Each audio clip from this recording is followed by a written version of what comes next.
Yeah, so it just so happens that our theme uh, on keeping in step with the Spirit, or in step with the Spirit, and our focus for the midweek services until we come to Easter is going to be on the fruit of the Spirit. And last week I did the introduction, and this week, uh, the fruit of the Spirit is love. That's the first one, Galatians 5:22. So let's turn in our Bibles there, Galatians 5:22. I'm not going to be too long. I was said I needed to have one point. So the fruit of the Spirit is love. One of the fruits. That's only what I'm going to talk about. But I need to cut it up in small pieces and give you. How are you going to digest it otherwise? Right? I believe there's some other things planned for the evening. But the fruit of the Spirit is love, says Paul in Galatians chapter 5, verse 22. It's love, it's joy, it's peace, it's patience, it's kindness, goodness, faithfulness, gentleness, and self-control. Against such things there is no law. Against such things there is no law. When you think about today, and it was surprising that very early this morning I was driving to church, and not too far away from my home, there's a little bus stop. It was so early in the morning, but the flower seller was already there with his array of flowers on the side of the road. And then as I got closer to church near the school here, there was another flower seller there as well. And I'm just thinking about how much of money is being generated through this particular day. And yes, it is a highly commercial event. And I think to some extent, when love is associated with this particular day, it kind of cheapens the issue of love. It makes it very common and very cheap. Because a lot of people tend to think about love as something that we can buy a gift and show someone that we love them, or we just say the words glibly and all of that. And so somehow that seems to be it. And there's a common mistake with regard to love. Most often it's mistaken for infatuation. You see someone and you just have a sense inside of you, everything's going tingly and everything is going haywire, and you kind of very attracted to this person. And it's only when they smile at you or they talk to you, then suddenly you realize the look and the sound is not the same. Or something else about them. Maybe there's a certain behavior or something. Suddenly you realize, oh, hang on. You pull apart. And many misconstrue infatuation for love. And I think to our younger people, to our younger folk, I think we all have been down that road, right? So none of us are guiltless here. We've also been down that road, right? Where we see someone and we just feel that's the person. Suddenly you realize, hey, hang on, that's not really the person. It's also mistaken for lust, where love is understood as something that needs to give vent to itself in some kind of a physical enterprise. Something must be physical about this, and if that's the case, if it results in that, so that's love, and misconstrued for lust. So sometimes for infatuation, sometimes for lust. But I think when the Bible talks about, but the fruit of the Spirit is love, is elevating this virtue to something beyond an emotion. Something beyond an emotion. It's not just an emotional feeling. In fact, the Bible has elevated love as a virtue that is produced by the Holy Spirit in the believer's life. In other words, we were incapable of love, and we were not worthy to be loved. And it is God who changes that dynamic in our lives, and it's the Holy Spirit in the believer's life that causes that virtue to flourish. In fact, the Bible talks about different types of love. In fact, the English rendition, we just see the word love. But the Bible has a specific word for the love that is expressed between a husband and a wife. That physical attraction, that emotional love. It uses a special word for that. It uses a special word for the love between a brother and a sister, or brothers or friends. A different kind of love is used for that as well. The word is used for that. And then the word that is used, for example, in our text here, is a word that is commonly referred to, and we all hear very often, the agape love, the love of sacrifice, the love of no conditions, the love of don't worry about the fine print. That's the love. And that's the love of God. In fact, when looking at this particular portion of Scripture that itemizes the various fruit of the Spirit, someone has written that love is the fountainhead and wellspring of all the other virtues. Joy is love exulting. Peace is love resting. Patience is love enduring. Kindness is love with a bowed head. Goodness is love in action. Faithfulness is love confiding. Gentleness is love in refinement. Self-control is love obeying. So it seems as though love is this virtue that is being elevated in this fruit of the Spirit. Because without love, the start of that, all of the others cannot fall into place. So there are three things very quickly I want to touch on. Number one is the supremacy of love. When one thinks about the inculcating of this fruit within us, and today as everyone's wearing red, everything's happy and going well, some of you got, I'm not sure why some of us were marginalized or discriminated against. We didn't get the lovely box of chocolate. So I'm not sure why that is the case, but it seems that some people who can smile nicely got boxes of chocolates. So that's exchange of chocolates and exchange of gifts, exchange of flowers, taking of photographs, and all of those things. But as we are caught up in that, we must understand the supremacy of love. In fact, in 1 John chapter 4, verse 8 and in verse 16, John the Apostle writes, God is love. Now, we cannot think about anyone higher than God, isn't it? In our economy, in our understanding, there is no one higher than God. There's no one more powerful than Him. And yet, our God, who is so awesome, who is so powerful, who is so mighty, is still described as love. In fact, it is love that exists in the Trinity. It's because of the love that exists within the Trinity that you and I are able to enjoy that love. His very nature and His character is love. When he revealed Himself to Moses, He talks about Him being a gracious God, being a loving God, filled with loving kindness. That's the God that you and I serve. So when one thinks about this as we want to appropriate it for ourselves, notice none of us goes around saying, my name is love, unless that's your name. But God is described as God is love. That's His nature, that is His characteristic, that is His response. It's love. And the reason we are able to love is because He first loved us. The reason that we know what love is because He is love. And He demonstrated that love. In fact, Paul, writing in Galatians chapter 5, verse 14 says, as he talks about the law itself, he says, and the law is summed up and fulfilled in one statement, you shall love your neighbor as yourself.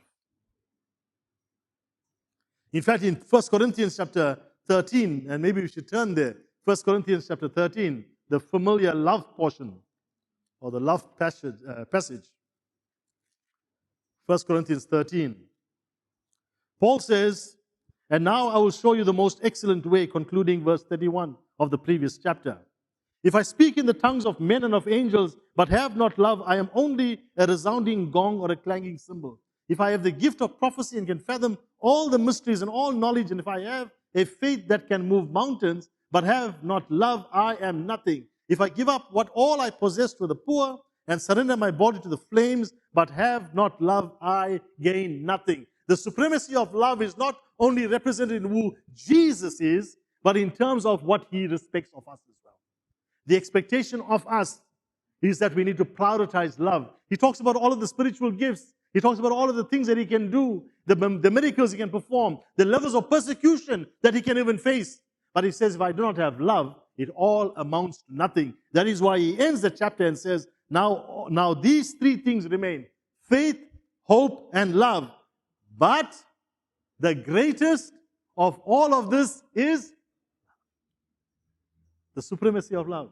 The greatest of all of these is love. Hang on, not the love that you have for your wife, not the love that you have for your brother or for your sister, not the love that we have for each other. The greatest love is the kind of love that God demonstrated for us. You know, in the inculcation of the spiritual gifts, also in the fruit of the Spirit, in the inculcation of the fruit of the Spirit, Jesus epitomizes that love. He says, greater love has no one than this, than a man should lay down his life for his friend. So you have God who is love. And all of our ministries and all of our endeavors is surpassed by this element called love. And Jesus himself expresses the greatest love is the love that God has and that he has for us. That's the supremacy of love. The second is the sacrificial nature of love. Now we know the word is used here, and I've used the word already, the agape love that is captured in this particular text. It's unconditional, it's sacrificial love. It reflects the very image and the nature of God himself. A couple other things about the agape love that we're talking about. It's a love that seeks the benefit of the one who is loved. It is not the love that seeks its own benefit. It seeks the benefit of the person that is being loved. It also means a love which is death to self. It's not about self. It's about the other person. Agape love is a love of choice. Now, if many of us had a choice, we won't love certain people.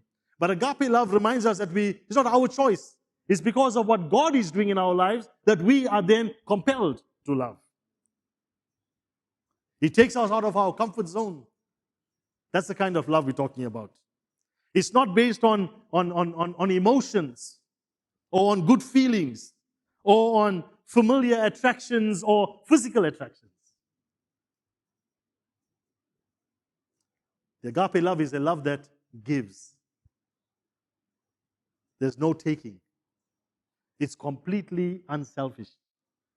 Now, as you evaluate that kind of sacrificial love, we cannot help but think about Jesus Christ himself, who was God's love gift to us. That sacrificial love gift to us. For God so loved the world that he gave his one and only begotten Son. Think about that. That's the sacrificial nature of this love. And you and I get to enjoy this every single day. We get to enjoy it every single day. Now, if you get to enjoy something every single day, it must show. It must show. Ask any young man who is married and he's just moved into his own house with his lovely wife, and after you see him after 3 months, 4 months, or 7 months later, you look at him and say, hey, you look like you're very happy. And you ask, oh, you put on some weight from the time you say you get married tonight, you're looking so good. He's enjoying, isn't it? He's enjoying what God has given him. It's not just the physical relationship, but it's also what? The being together with each other, the cooking that's taking place, the eating, the moving around together. All of it is doing what? He's bringing that joy to his face. Can you imagine that Jesus Christ, you and I have a relationship with him? Sooner or later, it must show. Sooner or later, it has to show. Just think about that young couple. After a couple of months of marriage, when you see them, and then you get so excited when you see them, looking so good. We know that with our son as well, recently got married. Hey, look at this fellow. Suddenly he was like this, and now he's like that. Yeah. Look at our daughter-in-law. She seems to be doing well too. I mean, that sense of you're so excited No, it's not about how they look physically, whether they... No. It's about you see the joy in them. And you realize they're in this relationship, they are enjoying it, and it is showing. They're showing. That's what it needs to be for you and for me as well. If we are in this relationship with Him, it must show.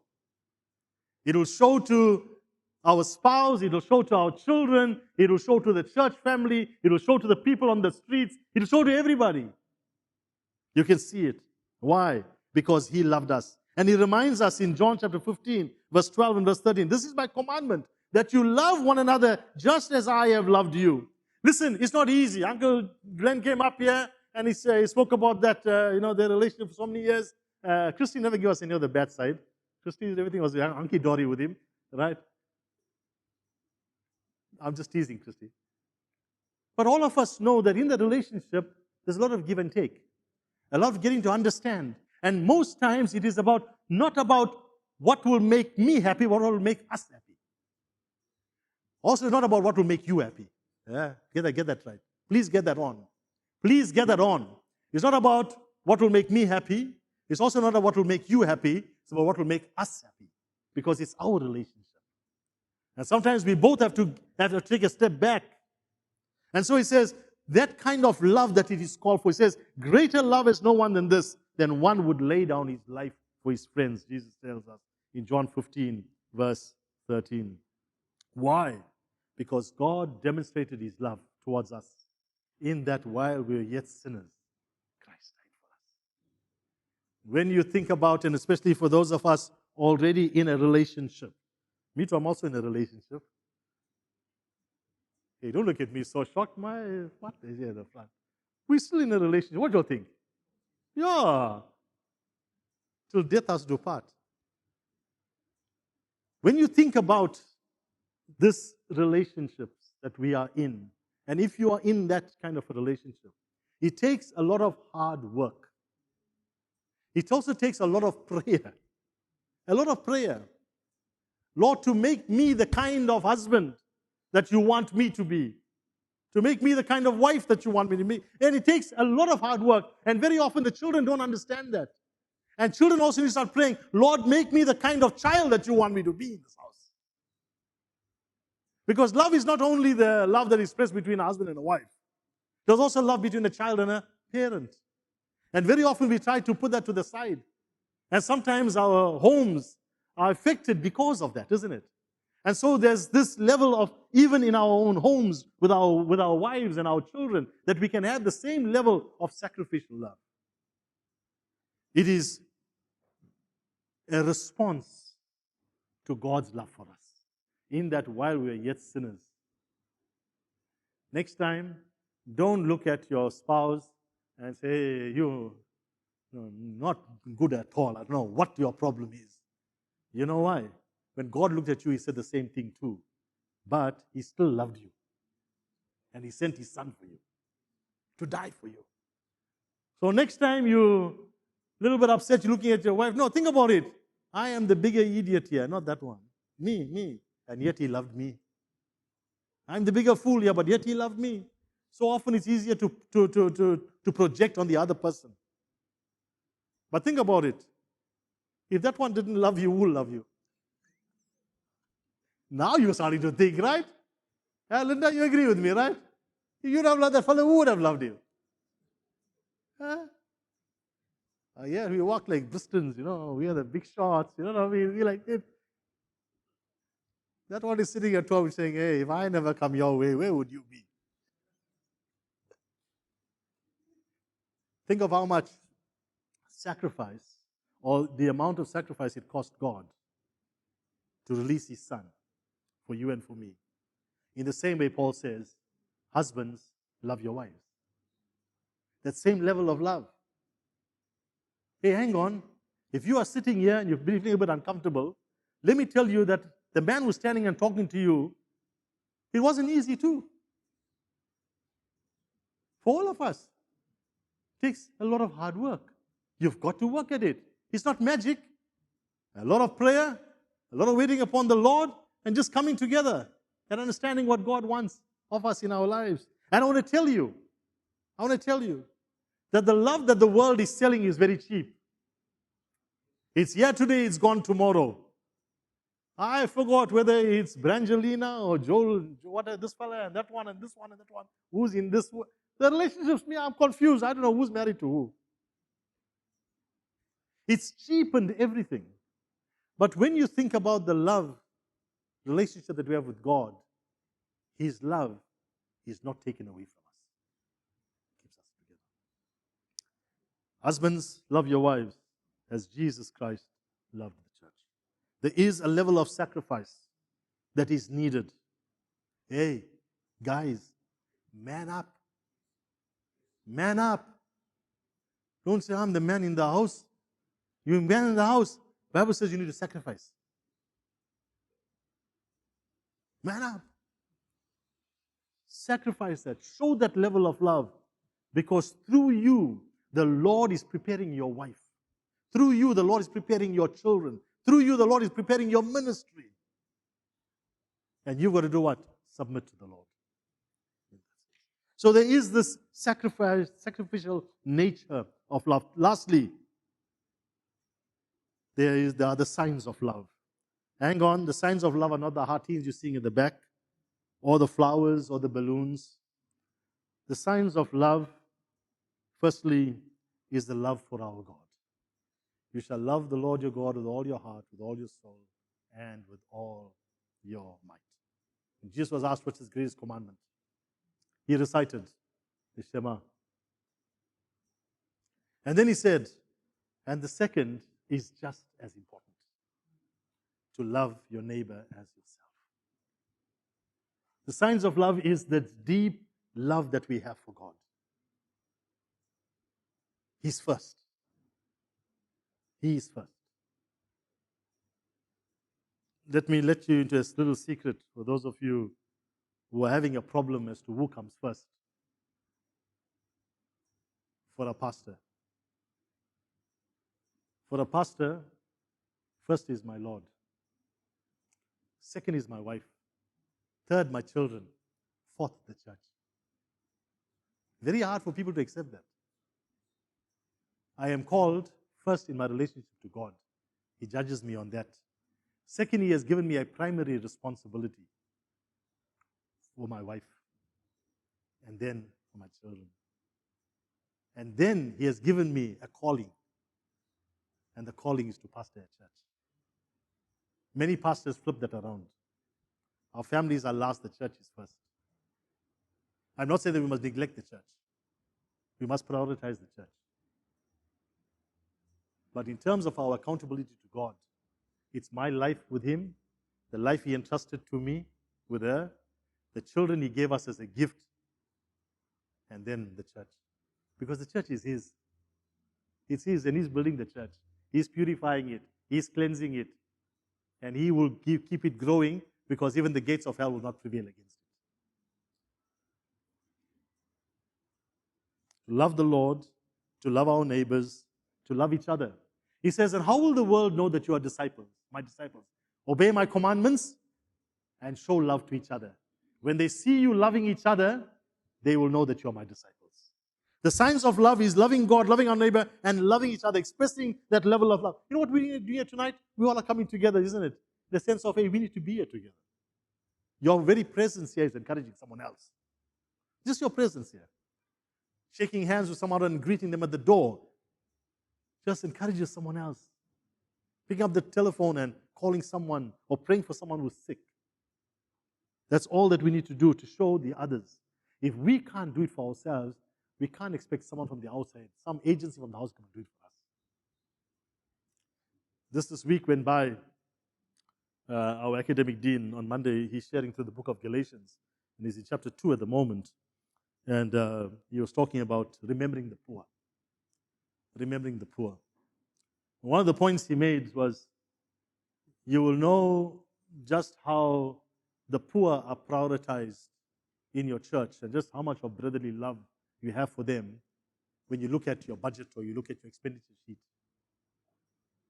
Because if the church cannot take care of its own poor, who do you expect to take care of its poor? Because we are brothers and sisters.